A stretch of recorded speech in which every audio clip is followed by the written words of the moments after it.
Siamo a Lampedusa, siamo all'interno dell'hotspot di Contrada Imbriacola. Queste sono delle immagini esclusive che vi stiamo proponendo perché in questo hotspot non si entra facilmente. In questo momento all'interno di questo centro di accoglienza che nelle scorse settimane ha ospitato tra entrate e trasferimenti addirittura anche 11.000 migranti, non ci sono persone e in questo momento all'interno non c'è nessuno per una serie di casualità che si sono verificate. Primo tra tutti appunto il maltempo e la macchina dei trasferimenti che nel frattempo ha funzionato a dovere. Ecco, in questo momento vedete è in funzione il servizio di bonifica, si sta ripulendo tutto l'hotspot, qua ci sono i sacchi della spazzatura, alcuni dei sacchi, molti sono già stati portati via e guardate invece qui, queste sono una delle tante tende della Croce Rossa che ha ospitato insomma in questi giorni e che continua a ospitare laddove dovessero arrivare i migranti appunto tutti coloro che hanno bisogno di aiuto e riconoscimento. Possiamo entrare, ecco, lo facciamo con le nostre telecamere, dentro uno degli alloggi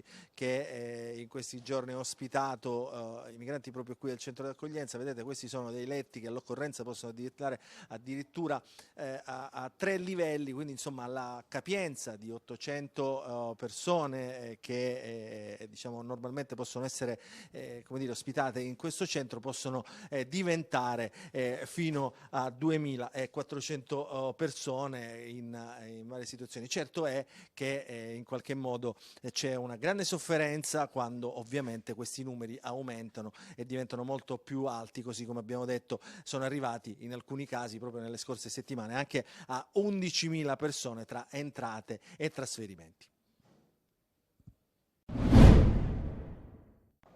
Il carro funebre con all'interno la salma del boss Matteo Messina Denaro arriva al cimitero di Castelvetrano alle 8:10. Ad attenderlo ci sono i parenti strettissimi, gli altri sono tutti arrestati. Le 2 sorelle, Giovanna e Bice, le nipoti, tra cui Lorenza Guttadauro, che è stata anche la sua legale, e poi la figlia Lorenza, riconosciuta proprio sul letto di morte, e infine il fratello Salvatore, che in mano ha un mazzo di fiori.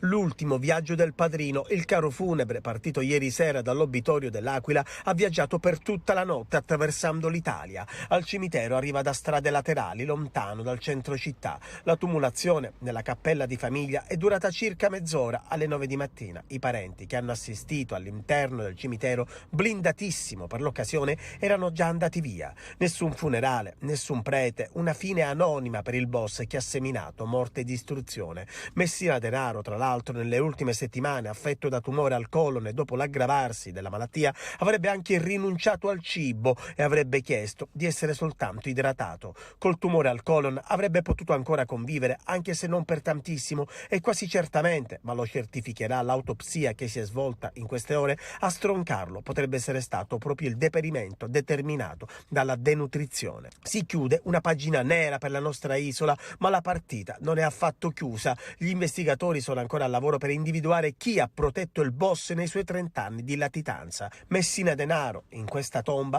non si è portato tutti i segreti di Cosa Nostra. Molti appunti sono stati trovati nei suoi covi. C'è anche un mazzo di chiavi in mano ai Ross che appartiene ad un appartamento finora mai aperto e che potrebbe custodire altre verità sull'ex Primula Rossa.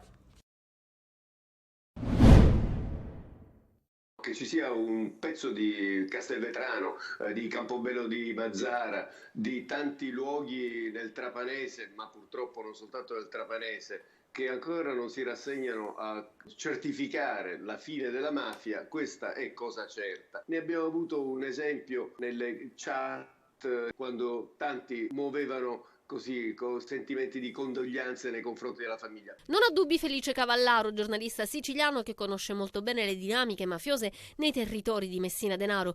Ci sono sfide in corso nelle città che lo ospitarono, tra chi rinnega la mafia e chi la accoglie ancora. Ma Cavallaro, intervenuto a Buongiorno Sicilia, parla anche della borghesia mafiosa, dietro la quale si nasconde la nuova economia di Cosa Nostra. In questo humus si è ingrassata una certa borghesia mafiosa. L'impiegato comunale che ha fatto finta di non capire che la tessera di identità andava a una persona diversa da quella che aveva davanti, l'eolico, il fotovoltaico, cioè tutte le attività moderne, un'economia che scopre il nuovo, scopre il bio. Il capitolo conclusivo della storia di Matteo Messina Denaro si chiude con un finale aperto, un giallo, un mazzo di chiavi e la figlia ritrovata che acquisisce il nome, anzi il cognome del padre. Un mazzo di chiavi che non si sa quali porte, quali cancelli, quali cassaforte possono aprire. Finora, a tanti mesi dall'arresto,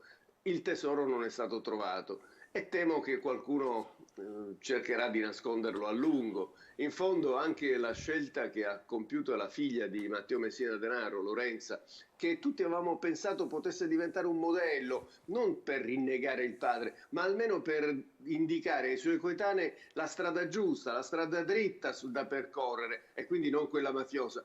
Poi invece è andata in ospedale all'Aquila, ha chiesto di diventare una Messina Denaro. Per Orazio Bronzolino, l'operaio edile palermitano di 52 anni che nella notte tra venerdì e sabato scorso ha dato fuoco alla compagna Annalisa Fontana di 48 anni di Pantelleria, il GIP del Tribunale di Marsala ha disposto la misura cautelare in carcere. Bronzolino è chiamato a rispondere di omicidio aggravato. L'uomo, rimasto gravemente ferito al volto dal ritorno di fiamma e ha riportato ustioni di terzo grado anche a un ginocchio, al momento si trova piantonato dai carabinieri al civico di Palermo nel reparto ustioni. Le sue condizioni sarebbero in via di miglioramento, si attende che il gonfiore alle palpebre si attenui per capire se l'uomo riporterà conseguenze alla vista. Per le ustioni invece al ginocchio non ci sarebbero problemi. La compagna Annalisa Fontana è deceduta dopo 3 giorni di agonia per le gravissime ustioni riportate sul 90% del corpo. Anche lei era stata ricoverata al secondo reparto di rianimazione Grandi Ustioni del civico di Palermo, dove però lunedì attorno a mezzogiorno è morta. Le sue condizioni erano apparse subito disperate. Dalle indagini condotte dai carabinieri è emerso che Onofrio Bronzolino, al culmine di una lite con la donna, le avrebbe versato addosso del liquido infiammabile, appiccando poi il fuoco e trasformando la vittima in una torcia umana. Tra i due pare però non ci sarebbero stati precedenti di maltrattamenti o di altri episodi di violenza.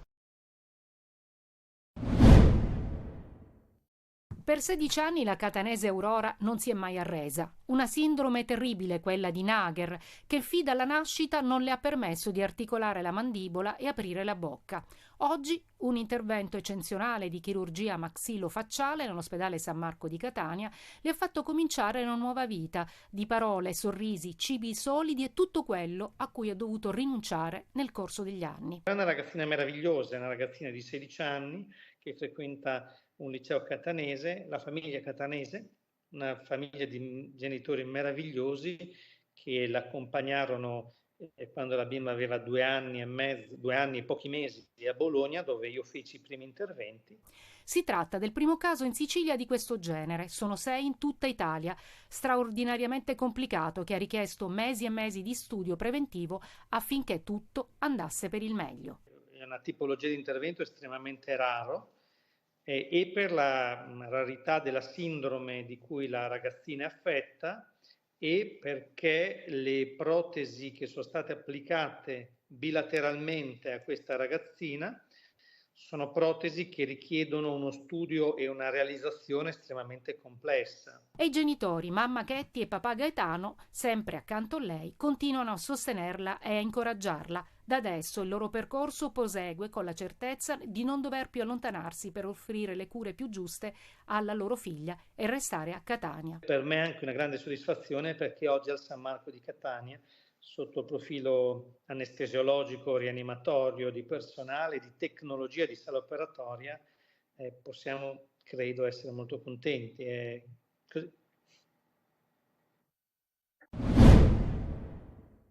Degrado e riqualificazione, riqualificazione e degrado. È sempre il verde pubblico l'osservato speciale, anche se a volte è la gradazione del verde stesso a fare la differenza. E mentre il sindaco Trantino, accompagnato dagli assessori Parisi e Tomarchio, riconsegnava alla città il parco Madre Teresa di Calcutta, alla presenza di molti residenti cittadini, altri cittadini, questa volta di passaggio, segnalavano lo stato di abbandono di Villa Bellini, tra l'altro oggetto di lavori che dovevano essere consegnati il 31 maggio scorso. Ed invece ci sono ancora gli operai, ma anche le fontane a secco distrutte dai vandali e questa struttura fatiscente che viene adibita a bagno pubblico o in privé per incontri occasionali. Nel frattempo il polmone verde di Catania somiglia ad un enorme cespuglio che nasconde rifiuti di ogni tipo, in bella mostra piatti e pasta, con i bocchettoni del servizio antincendio circondati dalla vegetazione che a sua volta ricopre quasi il volto di Vincenzo Bellini. Sembra quasi nascondersi il cigno catanese davanti ad un simile degrado. E poi c'è il rischio alberi, alcuni pericolanti e fluttuanti, sulle teste di tutti. Bisogna stare attenti perché c'è qualche albero che magari sembra un po' pericolante, quindi non è proprio molto rilassante. Bisogna guardarsi un po' attorno. Se tutto va bene, se non c'è vento si sta tranquilli, se c'è vento pericolo c'è. Il sindaco trantino prende atto della situazione. Su questo abbiamo già programmato, credo che ci sia un intervento di un paio di milioni di euro, non vorrei dire una di 2 milioni di euro proprio su Villa Bellini per mettere in sicurezza e nello stesso tempo per risistemare e riqualificare alcune aree a verde. Il volto del primo cittadino cambia espressione quando, con una punta d'orgoglio, consegna il parco Madre Teresa di Calcutta. È semplicemente un ulteriore passo perché mi auguro che siano tanti altri, visto che già sono 15 gli interventi programmati come questi, le inaugurazioni che faremo dello stesso genere nell'ambito di una progressiva trasformazione della città che in effetti ci consenta di raggiungere quell'obiettivo Catania 2030 che tutti auspichiamo come meta per un traguardo che faccia essere i nostri figli orgogliosi della loro identità catanese.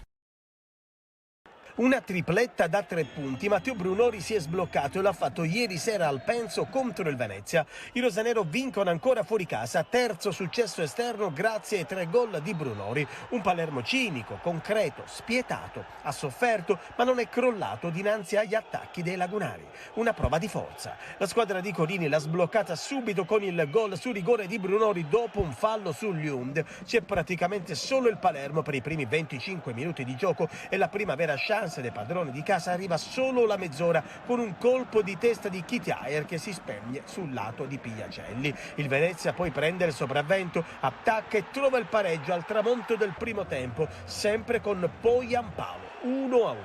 Ripresa, il Venezia attacca, il Palermo si difende, Poyampalo sfiora il raddoppio. Allora dopo un miracolo di Joronen ancora Brunori fa centro, correggendo in rete un colpo di testa di Lucioni e 2-1 Palermo. Cambia ancora la partita, i veneti attaccano senza incidere, così ancora Brunori, servito perfettamente da Mancuso, tira un piattone che si insacca sulla rete lasciando immobile il portiere veneziano. 3-1 e 3 punti d'oro per i siciliani. I ragazzi si sono preparati bene a questa partita, avevamo già fatto una grande prestazione col Cosenza che meritava un risultato diverso, ero anch'io curioso di vedere come avremmo reagito alla sconfitta e la prestazione è stata una prestazione importante, gagliarda, con coraggio, con personalità, siamo stati aggressivi, siamo sempre riusciti a ripartire e quando avevamo la palla facevamo le nostre cose. Quindi sono orgoglioso della prestazione dei ragazzi. Palermo al momento secondo in classifica in attesa delle altre sfide di B in programma stasera. Occorre far tornare i conti. Al Catania serve di più in termini di gioco, concretezza e personalità. A dirlo è stata la partita col Foggia e adesso i rossazzurri dovranno riscattarsi in una trasferta insidiosa e per nulla agevole, quella di Caserta. Una gara da affrontare nel modo giusto in termini di intensità e aggressività, quelle che non sono mancate per larghi tratti della sfida di lunedì, ma che devono essere costanti. Per questo sarà importante l'approccio. Sappiamo che è un campo ostico, sappiamo pure che davanti c'hanno degli ottimi giocatori, però noi dobbiamo dare di tutto e sicuramente daremo tutto per portare a casa una vittoria. La Casertana arriverà al match contro il Catania reduce dal pareggio di Potenza, ma soprattutto con 90 minuti in più nelle gambe in questa settimana, visto che stasera recupera la partita della prima giornata di campionato contro il Monopoli, rinviata dopo il ripescaggio avvenuto ufficialmente solo a fine agosto. Sinora la squadra cangelose ha pareggiato le 3 gare disputate, compresa quella con la capolista Juve Stabia, mostrando una buona qualità della rosa, arricchita dagli ex rossazzurri Curcio e Calapai.